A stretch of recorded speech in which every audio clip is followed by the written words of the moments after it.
Hello students.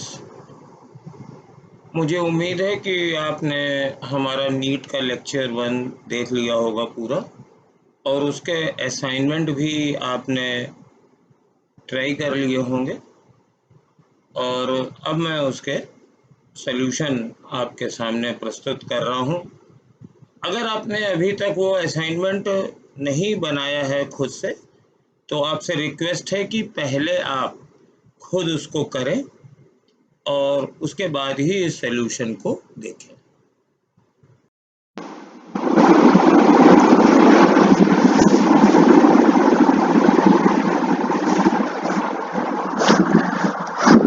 Assignment में पहले question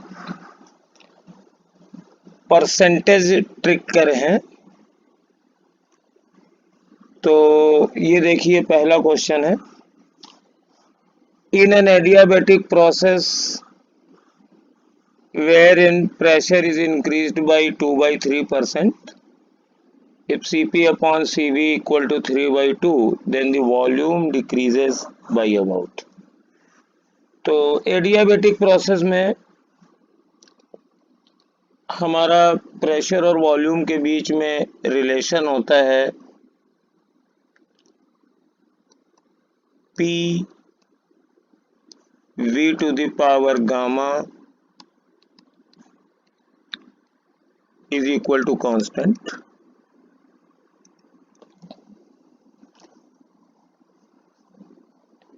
तो volume is inversely proportional to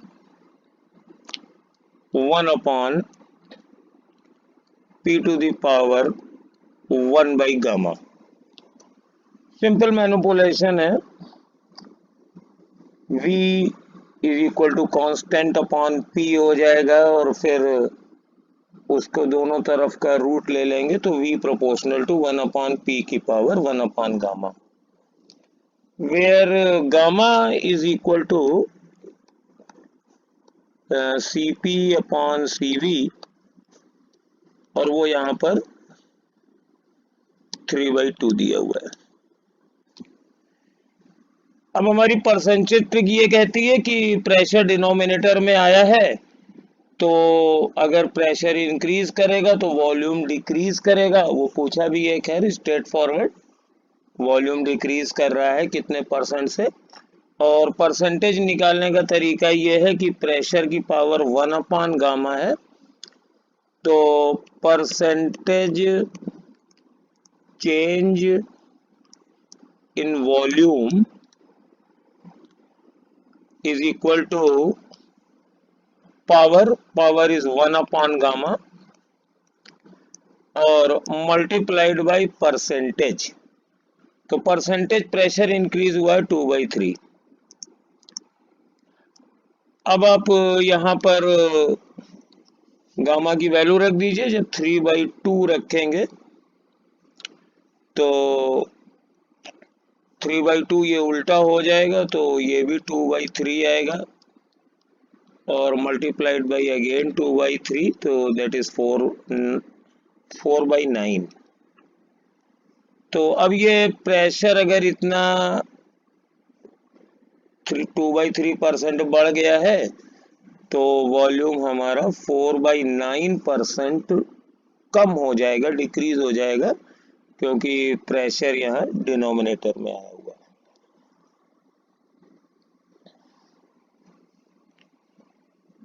The length of a second pendulum is increased by 2%.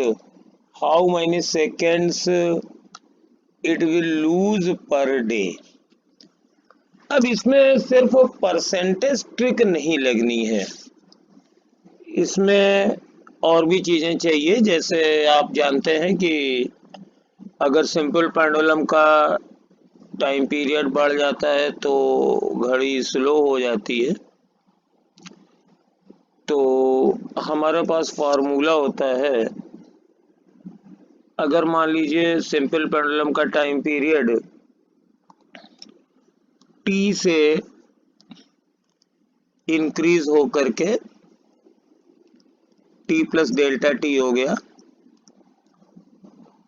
तो जो number of seconds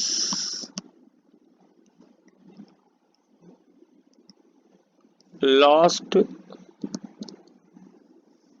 पर second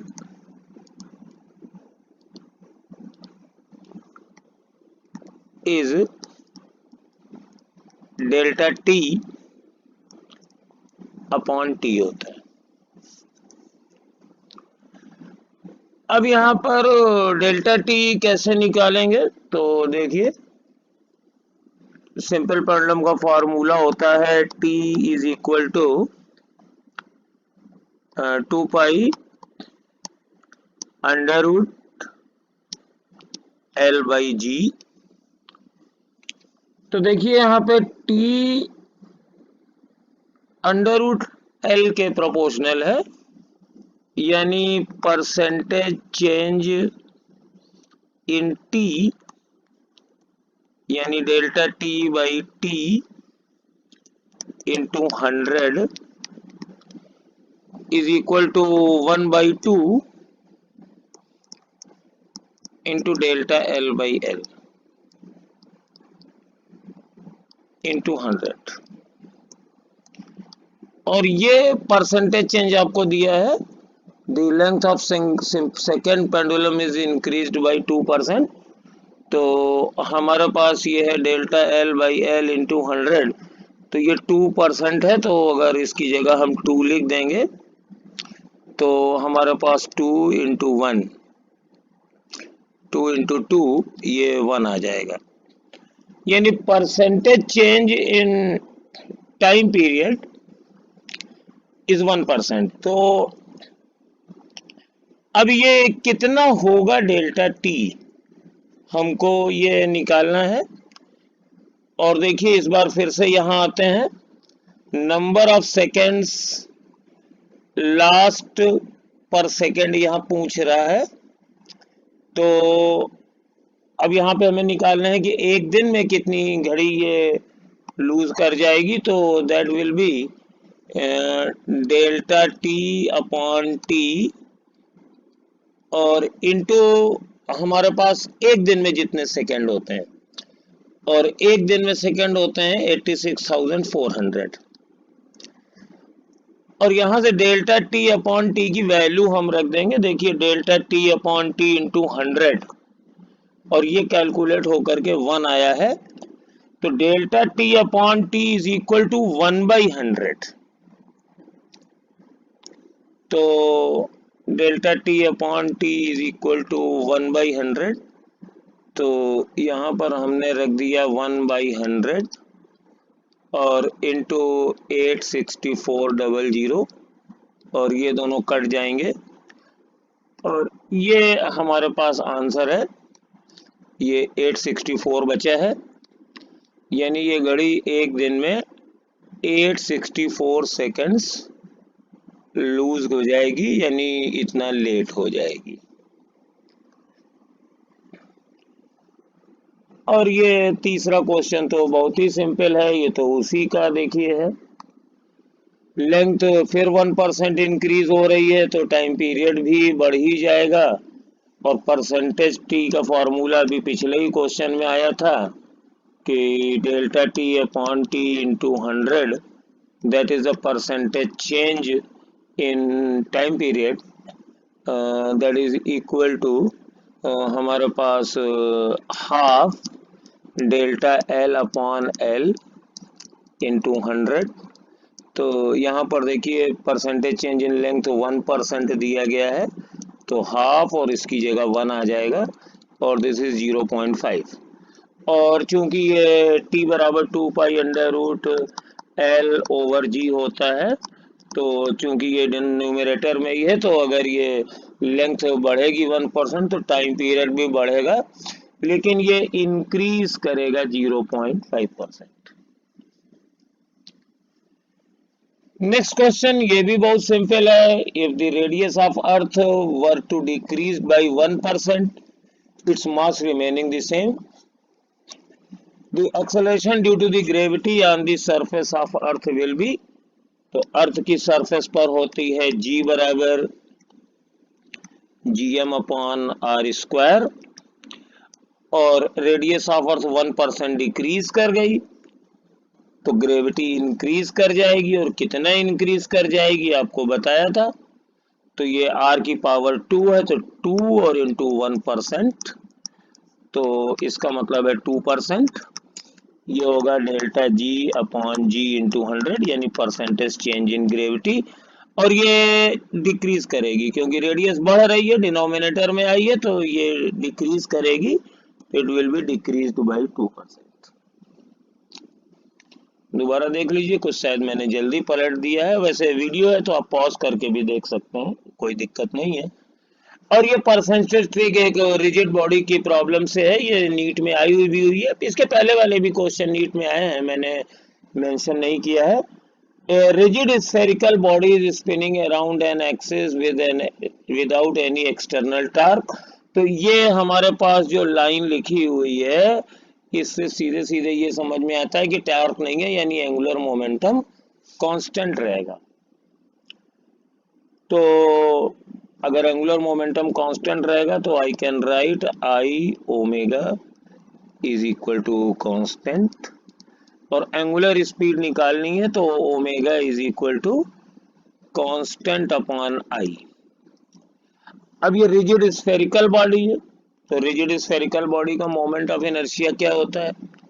moment of inertia होता है rigid spherical body का 2/5 mr²। अब ये मास तो चेंज नहीं हो रहा है, रेडियस चेंज हो रहा है, लेकिन सबसे बड़ी दिक्कत ये है कि यहाँ पर वॉल्यूम दिया हुआ है, रेडियस तो फॉर्मूले में आता है लेकिन रेडियस का परसेंटेज चेंज नहीं है। तो यहाँ पर आप इसको ऐसा करिए कि वॉल्यूम के टर्म में लिखिए। तो वॉल्यूम क्या होता है? वॉल्यूम होता है, वॉल्यूम इज इक्वल टू, मैं इसको ब्लैक पेन से ही लिख रहा हूँ, वॉल्यूम बराबर होता है 4/3 पाई r³ और r is equal to 3v upon 4 pi. अब इधर क्यूब था तो इधर पावर 1/3 हो जाएगी। देखिए कांस्टेंट से हमें कोई मतलब नहीं है, हमें सीधे सीधे क्वांटिटी लिखनी है। तो यहां से I बराबर बन जाएगा, I is equal to 2/5 m, और r की जगह लिख दीजिए 3v अपॉन 4 पाई, और इसकी पावर 1/3 है, और फार्मूले में इसकी पावर ये 2 और है। अब देखिए I इज प्रोपोर्शनल टू, अब खाली मास तो कांस्टेंट है, चेंज वॉल्यूम हो रहा है, कांस्टेंट पे ध्यान ना दीजिए, वॉल्यूम की पावर 1/3 और होल टू द पावर 2, तो I is proportional to v to the power 2/3। तो यहाँ पर ये भी कांस्टेंट ही है, तो omega is proportional to 1 upon v to the power 2/3। अब यहाँ पे अगर वॉल्यूम बढ़ता है तो ओमेगा यानी एंगुलर स्पीड कम होगी, और कितनी कम होगी इसको आप देख लीजिए, वॉल्यूम की पावर 2/3 है, तो 2/3, और ये वॉल्यूम का परसेंटेज 1 है, तो ये 2/3 हो गया, यानी लगभग 0.67 आ गया। तो इसका मतलब है कि एंगुलर स्पीड अगर वॉल्यूम बढ़ता है तो it will be decreases approximately by 0.67%। ये थर्ड आंसर है। इसके बाद हम लोग दूसरी ट्रिक पर आते हैं, ये प्रोपोर्शनल ट्रिक है। प्रोपोर्शनल ट्रिक भी आपको बताई थी स्केप वेलोसिटी है, तो पहले तो स्केप वेलोसिटी का फॉर्मूला होना चाहिए, और देखिए यहाँ पर रेडियस और डेंसिटी दी हुई है, तो स्केप वेलोसिटी का फॉर्मूला आपको याद होगा। स्केप वेलोसिटी का फॉर्मूला होता है v escape is equal to √2 gm upon r, लेकिन यहाँ पर हमें मास के बारे में नहीं मालूम है, डेंसिटी दी है, तो मास की जगह हम रख देंगे volume, and that is 4/3 pi r³, और इनटू डेंसिटी, ये डेंसिटी की जगह रो लिख दिया। तो अब इसके वेलोसिटी क्या बनी? इसके वेलोसिटी बनी √2 g कांस्टेंट हो गया, मास की जगह लिख दिया 4/3 पाई r cube into rho upon r। अब देखिए ये g कांस्टेंट है और हमारे पास ये रो डेंसिटी भी वही है, क्योंकि तो यहाँ पे r cube upon r √r square हुआ तो प्रोपोर्शनल टू ये r आ गया, तो उसके velocity is proportional to r। अब यहाँ पे अर्थ पे ये 11 है और जिस प्लेनेट पर निकालनी है उसकी डेंसिटी तो वही है, यानी इस पे कोई फर्क नहीं पड़ेगा। और r स्क्वायर का √ है तो ये r है, तो रेडियस 2% बढ़ गई है, ट्वाइस हो गई है, तो 11 इंटू 2 तो ये 22 हो गया। तो उस प्लेनेट पर इसके वेलोसिटी 22 किलोमीटर पर सेकंड हो जाएगी। ठीक है, देखिए इसमें वही तो करते हैं, देखिए v बराबर बना, तो अब जो अर्थ की हमें दिया हुआ था वो 11 था, अब बाकी सब तो कांस्टेंट है, अब रेडियस की जगह ट्वाइस r कर दिया और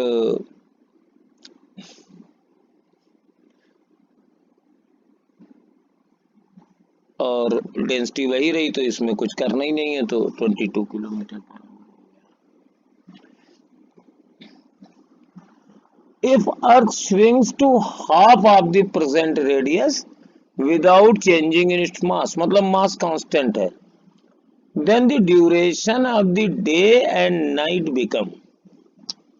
तो इसमें थोड़ा और सोचना आपको पड़ेगा कि कोई टॉर्क तो लग ही नहीं रहा है, मतलब एंगुलर मोमेंटम आई ओमेगा कांस्टेंट रहेगा और अर्थ की स्पिनिंग जो स्पीड होती है ओमेगा, उसको हम लिख सकते हैं आई और ओमेगा जी की जगह 2π/t is equal to constant. तो t is proportional to I, और जब यहाँ पे मास चेंज नहीं होगा और रेडियस चेंज होगा तो आपको फिर, अब अर्थ को हम एक रिजिड स्फीयर मानते हैं, तो अर्थ का मोमेंट ऑफ इनर्शिया हो जाएगा 2/5 mr स्क्वायर, तो t is proportional to 2/5 mr square. अब यहाँ पर मास चेंज नहीं हो रहा है, रेडियस चेंज हो रही है और रेडियस आधी हो गई है, तो अब अगर ये रेडियस आधी हो गई है तो देखिए t proportional to 2/5 mr square है, तो पहले वाला टाइम पीरियड कितना है ये तो आपको मालूम होना चाहिए, जब अर्थ घूमती है तो 24 घंटे में एक पूरा रोटेशन होता है, वही duration of day and night होता है, तो हमने लिख दिया 24। अब मास तो चेंज नहीं हुआ और रेडियस हो गई है हाफ, तो ये हाफ और इसका स्क्वायर, क्योंकि पावर है, तो 24 इंटू 1/4 यानी दैट इज 6, तो new duration of day and night will be 6 hours. अब देखिए ये प्रोपोर्शनल ट्रिक है। तीसरा क्वेश्चन है, the length of a wire increased by 1 millimetre on application of the given load in a wire of same material but of length and radius twice that of first, the application of the same load extension produces।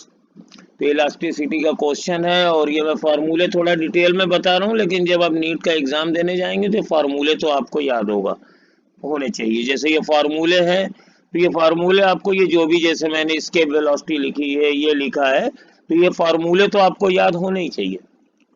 तो elasticity में हमारे पास young modulus होता है y is equal to stress यानी applied load force upon area और upon strain यानी delta L upon L. अब ये लोड होता है तो y की जगह mg और एरिया ऑफ क्रॉस सेक्शन हो जाएगा पाई इंटू आर स्क्वायर और l अपॉन डेल्टा एल, और ये y है। तो डेल्टा एल क्या बना, तो डेल्टा एल बना हमारे पास ये mg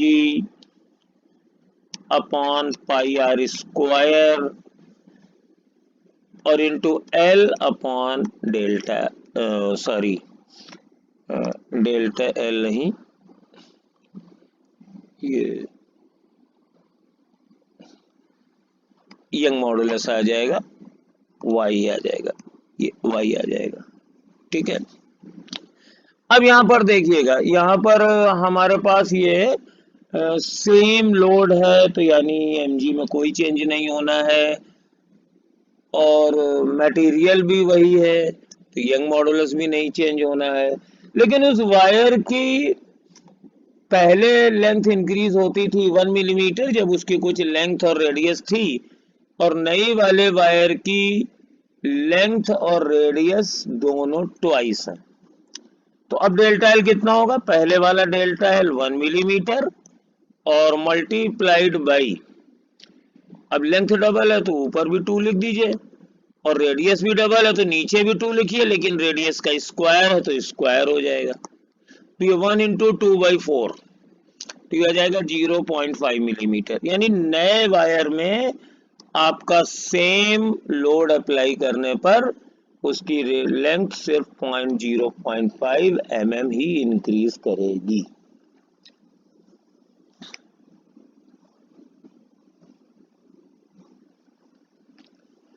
अब यहाँ पे देखिए क्रिस क्रॉस ट्रिक है, थोड़ा सा अच्छा क्वेश्चन है।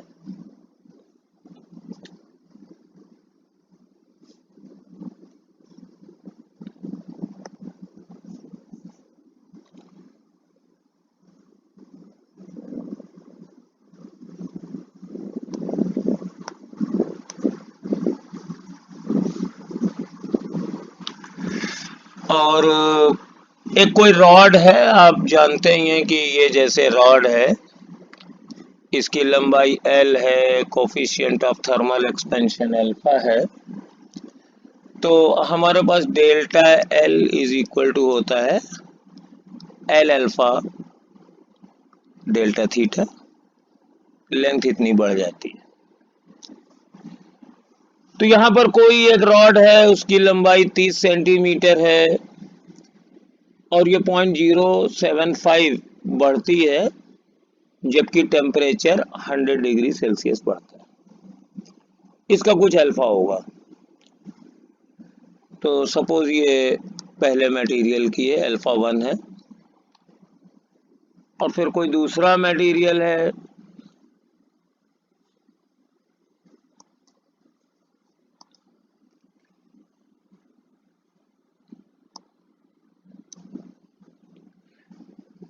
तो इसमें भी यही फॉर्मूला लगेगा।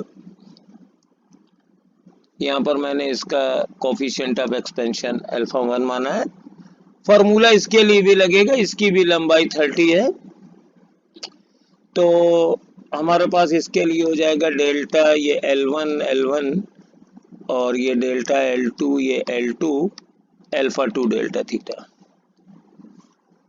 टेम्परेचर दोनों का सेम बढ़ रहा है। अब एक तीसरी रॉड है, और ये देखिए तीसरी रॉड हम बना रहे हैं, लेकिन इसमें ये दो मटेरियल है, कुछ लंबाई ये है, कुछ लंबाई ये है, ओवरऑल लंबाई 30 सेंटीमीटर ही है। और इसका टेम्परेचर अगर हम 100 डिग्री सेल्सियस बढ़ा दें तो कितनी लेंथ बढ़ेगी वो पूछा है। तो इसको करने का पहले एक नॉर्मल तरीका देख लीजिए। हमारे पास मान लीजिए कि इसकी लंबाई x है और इसकी लंबाई 30 माइनस x हो जाएगी, क्योंकि होल लेंथ 30 सेंटीमीटर है।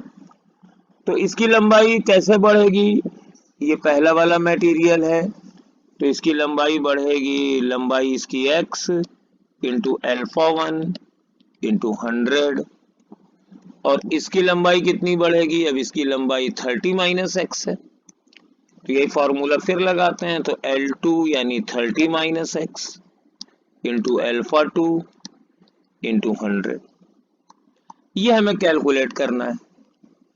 और जबकि डाटा में ये दिया हुआ है पहली वाली के लिए, ये डेल्टा L1 है, और ये 0.075 है। L1 की लंबाई 30 है, लंबाई इसकी 30 है, अल्फा 1 हमें मालूम नहीं। और अगर दूसरे वाले को देखें तो इसकी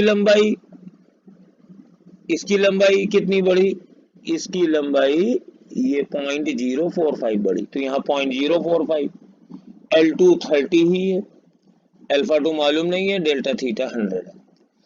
तो यहां से हमें डेल्टा L1 मालूम है और साथ में यहां लिखा जाएगा 30 into alpha 1 into delta theta, और डेल्टा थीटा दोनों में 100 है। तो अल्फा 1 डेल्टा थीटा, अब देखिए इसको मैं लिख रहा हूं 0.075 equal to 30 into alpha 1 into 100। तो अल्फा 1 इंटू 100 की वैल्यू आ जाएगी, तो ये x हो गया और अल्फा 100 की जगह हो जाएगा 0.075 अपॉन 30। अब सेम इसको आप अपने मन से कर सकते हैं, समझिएगा, कमेंट ना आए तो बताइएगा।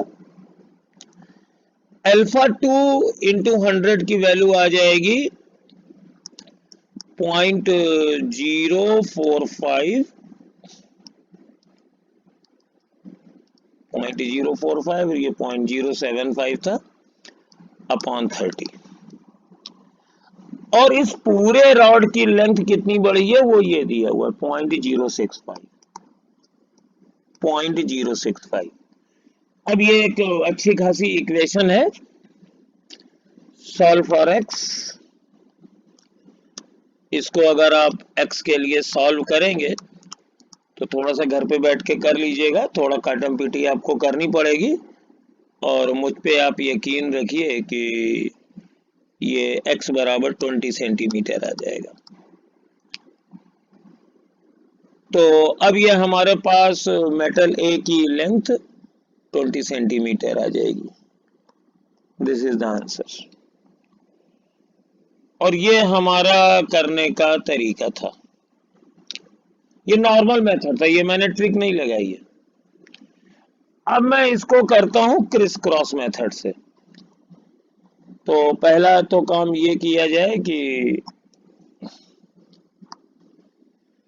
इन सबको जो मैंने लिख दिया है इन सबको पहले क्लियर किया जाए, क्योंकि जगह चाहिए। तो ये मैं डिलीट कर देता हूं। और अब देखिए इसको कैसे करेंगे। तो ये जो रॉड है ये x है, इसकी लंबाई और इसकी लंबाई 30 माइनस x है, और ये टोटल 1 से बड़ी हुई। तो ये अपने अल्फा के अकॉर्डिंग बढ़ेगी, ये अपने अल्फा के अकॉर्डिंग बढ़ेगी। तो इसको उसी हम रेशियो से कर सकते हैं। अगर ये पूरा मेटल x होता तो रॉड कितनी बड़ी थी 0.075, तो ये 0.075 लिख दिया।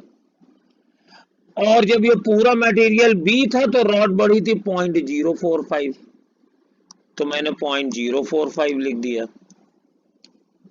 और जब कुछ पोर्शन x था और A था, कुछ पोर्शन B था, तो ये बड़ा था 0.065। यही तो क्रिस क्रॉस मेथड था। अब आप क्या करिए, डायगनली डिफरेंस ले लीजिए। तो इन दोनों का डिफरेंस लीजिए तो 0.010 आएगा, और इन दोनों का डिफरेंस लीजिए तो ये 0.020 आएगा। डिफरेंस ऐसे डायगनली लिए जाते हैं, ऐसे। ये देखिए, ये डिफरेंस, इन दोनों का डिफरेंस ये लिखा हुआ है, और इन दोनों का डिफरेंस ये लिखा हुआ है। अब ये 0.020 है, ये 0.010 है। ये था मेटल A के लिए, ये था मेटल B के लिए। तो मेटल A और मेटल B के पोर्शन की लेंथ का रेशियो 0.020 अपॉन 0.010 है, और ये बहुत ही सिंपल 2:1 है। ये 2 है तो ये 1 है, ये वाली क्वांटिटी इसकी डबल है। तो इसका मतलब है कि इस रॉड में इस पोर्शन की लंबाई इस वाले पोर्शन की लंबाई की डबल है। तो अब 30 को 2:1 के रेशियो में डिवाइड कर दीजिए। तो पूरी लंबाई 30 है और ए वाले पोर्शन की लंबाई कितनी होगी, तो प्रोपोर्शनलिटी रेशियो 2 है और प्रोपोर्शनलिटी सम 2 + 1 यानी 3 है, यानी 20 सेंटीमीटर। वैसे भी यार समझ सकते हो कि अगर टोटल लंबाई 30 है तो अगर ये 2 पार्ट है तो ये 1 पार्ट हो, तो इसके 3 इक्वल पार्ट कर दो, 10-10 के हुए, उसका डबल पार्ट यानी 20 सेंटीमीटर ये होगा। तो ये देखिए कितनी जल्दी क्रिस क्रॉस टेक्निक से निकल गई, और कैलकुलेशन ही है थोड़ा सा, और कैलकुलेशन वो जो पहले इक्वेशन बना के करी थी उसके कंपैरिजन में तो ये बहुत शॉर्ट है। चलिए अगली प्रॉब्लम देखते हैं क्रिस क्रॉस टिक की, और ये तो वही एग्जाम्पल है जो मैंने आपको लेक्चर में बताया था। एवरेज एटॉमिक मास 10.81 है और आइसोटोप है 10b और 11b, यानी आइसोटोप के मास 10 और 11 है, तो इधर 10 लिख दिया, इधर 11 लिख दिया, यहाँ 10.81 लिख दिया। अब माइनस करिए, इन दोनों का डिफरेंस कितना होगा, 0.81, और इन दोनों का डिफरेंस कितना होगा, 0.19, तो यानी इन दोनों का रेशियो कितना होगा, 0.19 to 0.81, तो ये हो जाएगा 19:81, यानी सैंपल में ये दोनों बोरान के आइसोटोप्स 19:81 के रेशियो में रहेंगे। अब देखिए लीनियर ट्रिक, वही जो डिफरेंस वाला बताया था। The threshold frequency for a certain metal is n0. When light of frequency n is equal to 2n0 is incident on it, the maximum velocity of photoelectron is 4 into 10⁸ centimeter per second. थोड़ा सा इसको zoom कर देते हैं, ये देखिए बड़ा हो जाएगा।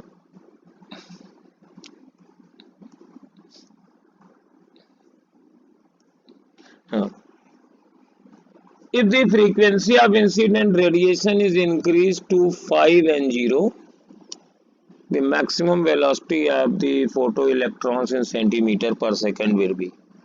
तो लीनियर ट्रिक है, पहले लीनियर ट्रिक का इक्वेशन लिखें। फोटो इलेक्ट्रिक इक्वेशन क्या होता है, ये होता है k max is equal to h nu, nu is the frequency, minus work function phi, और मैक्सिमम काइनेटिक एनर्जी को मैक्सिमम वेलोसिटी से लिख सकते हैं, half m v square, v is the maximum velocity and that is h nu minus phi.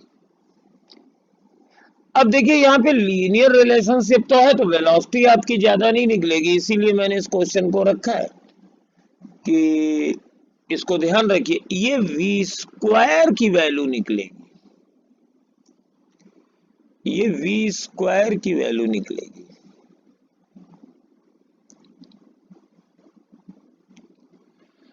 और जो threshold frequency है वो h nu 0 है। अब आप बताइए कि थ्रेशोल्ड फ्रीक्वेंसी में क्या होता है। थ्रेशोल्ड फ्रीक्वेंसी फाई बराबर h nu नॉट होता है, तो अगर हम यहाँ पे वेरिएबल वर्क फंक्शन तो बदलेगा नहीं, और ये वेलोसिटी का स्क्वायर और न्यू के बीच में रिलेशनशिप है। मैं एक बार फिर बता रहा हूँ, वेलोसिटी और न्यू में पैराबोलिक रिलेशन है, उसमें ये लीनियर ट्रिक नहीं लग पाएगी, लेकिन वी स्क्वायर और न्यू में हम ये ट्रिक लगा सकते हैं। तो जब पहली फ्रीक्वेंसी थ्रेशोल्ड फ्रीक्वेंसी से अगर हम इसको फेंकें, यानी न्यू की वैल्यू न्यू नॉट हो, तो ये टर्म तो 0 हो जाएगा। तो पहला टर्म लिया वेलोसिटी स्क्वायर, यहां लिया फ्रीक्वेंसी। तो अगर मैं थ्रेशोल्ड फ्रीक्वेंसी से फेंकूंगा, थ्रेशोल्ड फ्रीक्वेंसी के फोटोन इस पर डालेंगे, तो ये वेलोसिटी 0 आएगी, क्योंकि थ्रेशोल्ड फ्रीक्वेंसी 10 फाई के बराबर होती है, तो निकलने वाले सारे फोटोनों इलेक्ट्रॉनों की वेलोसिटी 0 है, तो यही मैक्सिमम वेलोसिटी है। और जब मैं 2n0 डालता हूं तब तो ये वेलोसिटी दी हुई है, लेकिन ध्यान रखना रिलेशन v स्क्वायर में है, अगर हम v और न्यू के बीच में ग्राफ खींचेंगे तब वो स्ट्रेट लाइन नहीं आने वाला है, लेकिन अगर हम v स्क्वायर और न्यू के बीच में ग्राफ खींचेंगे तब ये स्ट्रेट लाइन आएगा। तो v स्क्वायर की वैल्यू लिखेंगे तो मैक्सिमम वेलोसिटी 2n0 पे दी हुई है, तो इसका स्क्वायर कितना होगा 4 इंटू 10⁸ का स्क्वायर। अब ये पूछ रहा है कि अगर frequency of incident radiation is increased to 5n0, तो ये 5n0 हो गया, तो मैक्सिमम वेलोसिटी कितनी होगी, तो सपोज अगर v हो x हो जाएगी तो x स्क्वायर यानी लीनियर रिलेशनशिप स्क्वायर में होगा। तो अब देखिए यहाँ पर जब ये n0 से 2n0 बढ़ा तो इन दोनों का डिफरेंस कितना है n0, और यहाँ पर 2n0 से 5n0 बढ़ा तो इन दोनों का डिफरेंस है 3n0, और इन दोनों का डिफरेंस है ये 16 इंटू 10⁸ है, 16 इंटू 10⁸ है, और इन दोनों का डिफरेंस तो x स्क्वायर माइनस 16 इंटू 10⁸ का स्क्वायर। यहाँ पर मैंने जो रिलेशन लिया है वो एक्चुअली इन दोनों का लिया है, तो नीचे ये गंदा टर्म आ गया है, तो इससे आप x स्क्वायर निकाल के फिर x निकाल सकते हैं, ये n0 से n0 कट जाएगा। तो देखिए कभी कभी कुछ अपनी इंटेलिजेंस भी लगानी चाहिए, आपका IQ हमेशा काम करेगा और वही आपके काम भी आएगा। अब यहाँ पर देखिए ये लंबा कैलकुलेशन बन गया है, क्योंकि x स्क्वायर निकालने के लिए n0 से तो कट जाएगा और यहाँ से भी x स्क्वायर खैर आ जाएगा, x square is equal to ये n0 से n0 कट गया, ये हो जाएगा 48 into 10⁸ plus 16 into 10⁸ I am sorry 10⁸ नहीं, ये 8 का स्क्वायर है, तो ये सब टर्म यहाँ पर 16 होंगे, 16 16 16 एंड 16, तो ये हो जाएगा 64 इंटू 10⁸16, और यानी मैक्सिमम वेलोसिटी x बराबर हो जाएगी, इसका स्क्वायर रूट ले दीजिए, square root will be 8 into 10⁸। थोड़ा सा ये लंबा पड़ा, लेकिन अब देखिए जरूरी नहीं है कि मैं इन दोनों का डिफरेंस और इन दोनों का डिफरेंस लेके करूं, मैं कोई भी डिफरेंस ले सकता हूं। तो इसको जरा एक दूसरी तरीके से देखिए, ये मैंने इसको सेलेक्ट किया और इसको मैं डिलीट कर देता हूं, ये अब देखिए मैं इसको कैसे करूंगा, इन दोनों का तो डिफरेंस लेता हूं, इन दोनों का डिफरेंस n0 है, लेकिन इस बार मैं इन दोनों का डिफरेंस नहीं लूंगा, मैं इन दोनों का डिफरेंस। अब इन दोनों का डिफरेंस n0 से 5n0 हुआ तो ये 4n0 हुआ।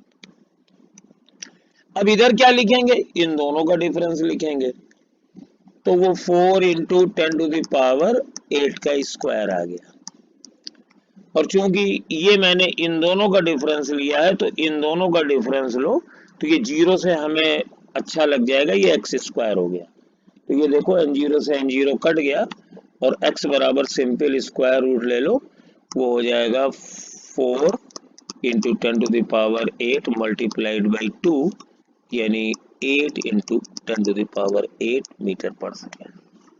तो ये हमारा आंसर है, और देखिए सॉल्व करने के बदले में कितनी जल्दी से हो गया है। इसको सॉल्व करना आप लोगों ने किए होंगे अपने असाइनमेंट्स में, ये क्वेश्चन टीचर्स की शीट में रहते हैं, लेकिन अगर थोड़ा सा भी हम बुद्धि काम लें तो हमारी कैलकुलेशन काफी सिंपल हो जाती है। अब चलिए नेक्स्ट क्वेश्चन पे आते हैं। The length of an elastic string is 2 meter when stretched by 10 Newton force and 3 meter when stretched by 15 Newton force. What will be its length when stretching force is 25 Newton? तो ये देखिए कोई एक हमारे पास elastic string है, इसकी लंबाई कुछ होगी L मान लीजिए, ये नेचुरल लेंथ है, और जब इस पर कोई फोर्स नहीं लगा है। अब इलास्टिक स्ट्रिंग है तो इसका कुछ फोर्स कांस्टेंट होगा, अब आप इलास्टिक स्ट्रिंग के बारे में जानते हैं। F बराबर KX होता है, वेयर अगर इस पे हम दोनों तरफ से ये फोर्स F लगा दें, जिसे स्ट्रेचिंग फोर्स कहते हैं, तो इसकी लंबाई बढ़ जाएगी। और लंबाई कितनी बढ़ जाएगी? सपोज L प्लस एक्स बढ़ जाएगी, तो ये इंक्रीज इन लेंथ होती है। ये इस समय स्ट्रिंग की लंबाई नहीं है, ये स्ट्रिंग की लंबाई में होने वाला एक्सटेंशन है। F बराबर KX में x वो एक्सटेंशन होता है कि मैंने इतना फोर्स लगाया तो ओरिजिनल लंबाई से ये लंबाई इतनी बढ़ गई।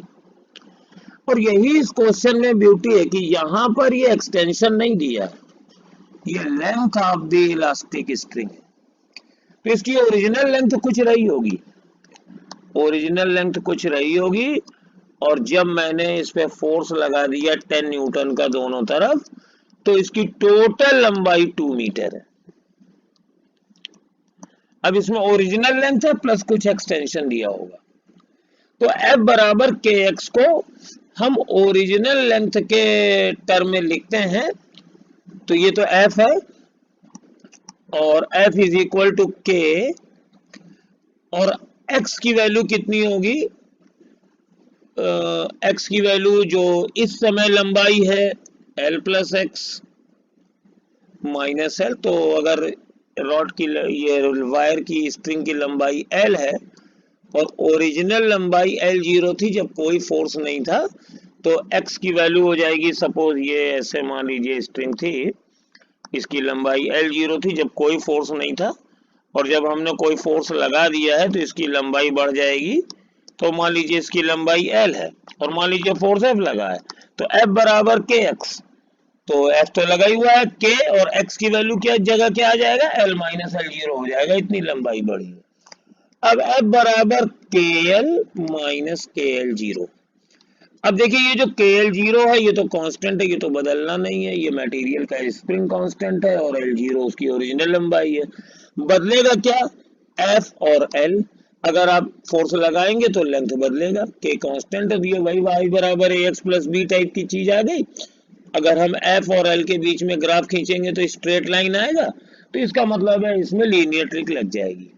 अब आप देखिए, जब ये फोर्स 2 न्यूटन का था, फोर्स 10 न्यूटन का था, तो इसकी लंबाई 2 मीटर थी, और जब ये फोर्स 15 न्यूटन का लग गया तो इसकी लंबाई 3 मीटर हो गई। और हमें पता करना है कि अगर फोर्स 25 न्यूटन का लगे तो ये वाली लंबाई कितनी हो जाएगी।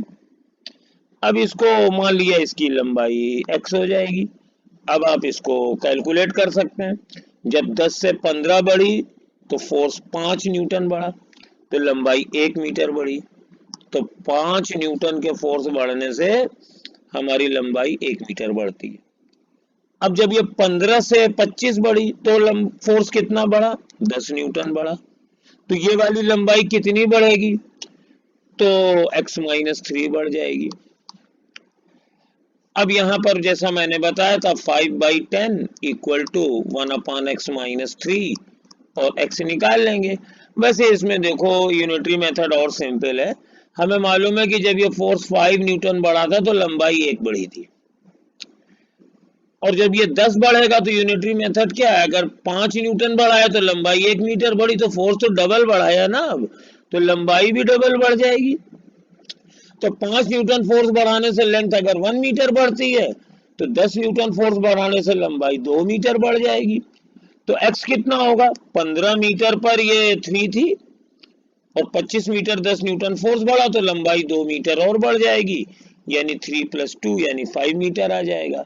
और चाहो तो इसको सॉल्व करके देख लो, हमारे पास 5x माइनस 15 बराबर 10, तो 5x माइनस 15 इक्वल टू 10, और x बराबर अभी भी 5 मीटर आ जाएगा।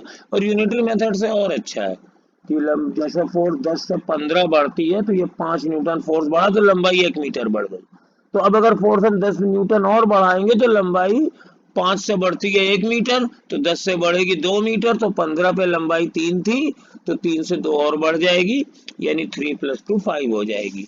आपकी मर्जी, कुछ लोगों को ये कैलकुलेशन समझ में आती है, कुछ लोगों को यूनिटरी मेथड समझ में आता है, तो इसको देखिए, विचार करिए।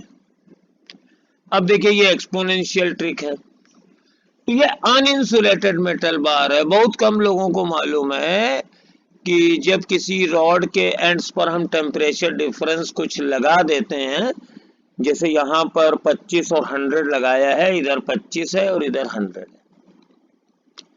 तो आपकी बुक में दिया गया है कि ये अगर हम ग्राफ खींचते हैं टेम्परेचर और लेंथ के बीच में, तो ये ग्राफ स्ट्रेट लाइन आता है। यूनिफॉर्म टेम्परेचर ग्रेडियंट डेवलप होता है 25 टू 100 के बीच में। लेकिन यहाँ पर ये बात थोड़ी कम लोगों को मालूम होती है, अच्छे बच्चों को मालूम होती है कि ये यूनिफॉर्म टेम्परेचर ग्रेडियंट सिर्फ और सिर्फ तभी डेवलप होता है जब रॉड लैग्ड होती है। लैग्ड होती है इसका मतलब होता है कि यहाँ पर एक इंसुलेटेड मटेरियल की कोटिंग कर देते हैं, जैसे थर्माकोल या कोई भी थर्मल इंसुलेटिंग मटेरियल, तो ओनली कंडक्शन होता है और तब ये यूनिफॉर्म टेम्परेचर ग्रेडियंट डेवलप होता है। लेकिन यहाँ पर देखिए ये अनइंसुलेटेड है, तो जब ये अनइंसुलेटेड मेटल बार होगी तो न सिर्फ यहाँ से कंडक्शन के थ्रू हीट जाएगी, बल्कि सरफेस से रेडिएशन के थ्रू भी हीट जाएगी। तो उस केस में ये यूनिफॉर्म टेम्परेचर ग्रेडियंट नहीं होता है, कांस्टेंट होता है लेकिन यूनिफॉर्म नहीं होता है, और तब ये एक्सपोनेंशियली जाता है। बात समझ में आई? तो यहां से तो ये समझना चाहिए, अगर यहां पर हम लैग्ड कर देते, इंसुलेटेड कर देते, तो 25 और 100 और मिडिल पॉइंट का टेम्परेचर निकालना है, तब हमारे लिए काम बड़ा ही सिंपल हो जाता। चलिए मैं लिख देता हूं, अगर ये लैग्ड होती, अगर ये लैग्ड होती, तब तो ये टेम्परेचर ग्रेडियंट यूनिफॉर्म था, तब तो आपकी लीनियर ट्रिक लग जाती। कैसे? 0 डिग्री लंबाई पर यहां पे मान लीजिए 0 है, x बराबर 0 है, और यहां पे x बराबर L मान लीजिए। तो जब x बराबर 0 था तो टेम्परेचर 25 था, और जब x बराबर L है तो टेम्परेचर 100 है। मिडिल पॉइंट का मतलब x कितना है? L/2 है, तो L/2 पर टेम्परेचर कितना होगा?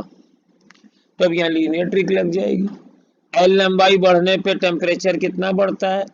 इन दोनों का डिफरेंस 75 है, और अगर 0 से L/2 आगे जाए, आधा ही आगे जाए, तो टेम्परेचर में चेंज भी आधा ही होगा, यानी 75/2 यानी 37.5 बढ़ेगा। तो कितना टेम्परेचर मिडिल पॉइंट का हो जाएगा? 25 प्लस 37.2, तो दैट विल बी 0.2, और 7 5 12 3 2 5 1 6 62.2। ये आप ध्यान रखिए।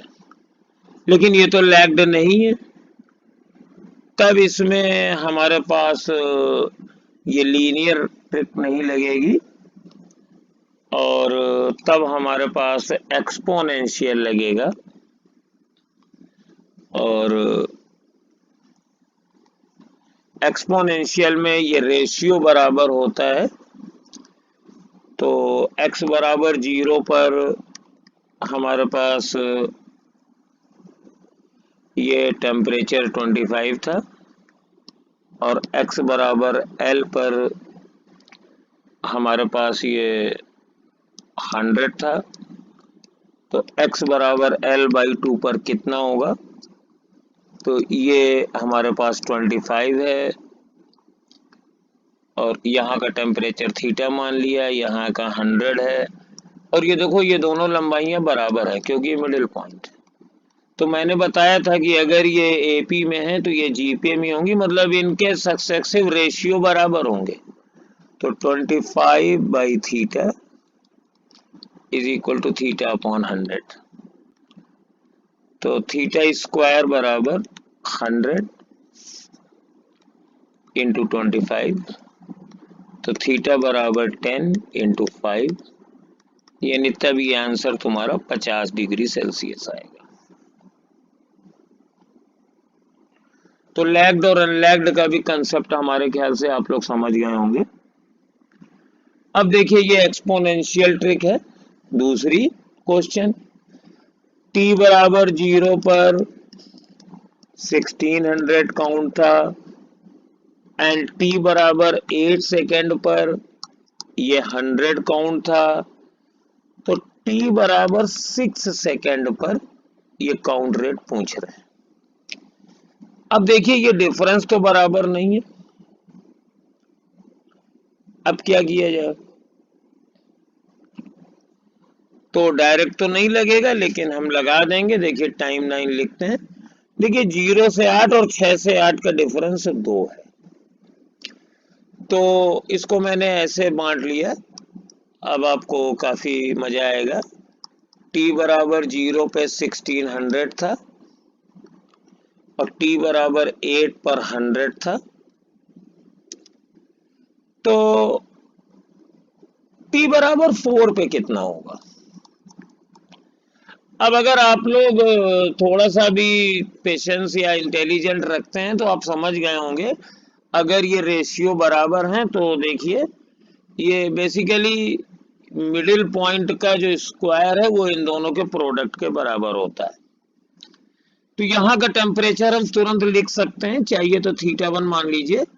आप लिख दीजिए 1600 अपॉन θ1 इक्वल टू θ1 अपॉन 100, तो θ1 इज इक्वल टू ये इसका स्क्वायर रूट 40 और इसका स्क्वायर रूट 10 यानी 400 हो जाएगा। θ1 स्क्वायर बराबर दिस इंटू दिस, मतलब this is equal to under root of this into this. तो ये t बराबर 4 पर निकल आया, जो इन दोनों का मिडिल पॉइंट है। अब आप इन दोनों का मिडिल पॉइंट ले लीजिए, तो 4 और 8 का मिडिल पॉइंट 6 होगा, और ये तुमने निकाल लिया है, ये 400 आया है। तो यहाँ वाला टेम्परेचर कितना हो जाएगा? अब यहाँ पे थीटा मान लो, और चाहो तो ऐसे कर लो θ1 upon theta equal to θ upon 100। अब θ1 तुम्हें मालूम है, लेकिन वैसे डायरेक्ट भी कर सकते हो, मिडिल पॉइंट है तो स्क्वायर रूट हो जाएगा। तो थीटा बराबर अंडर रूट ऑफ 400 इंटू 100, तो that is equal to 20 into 10, यानी दैट विल बी 200। ओके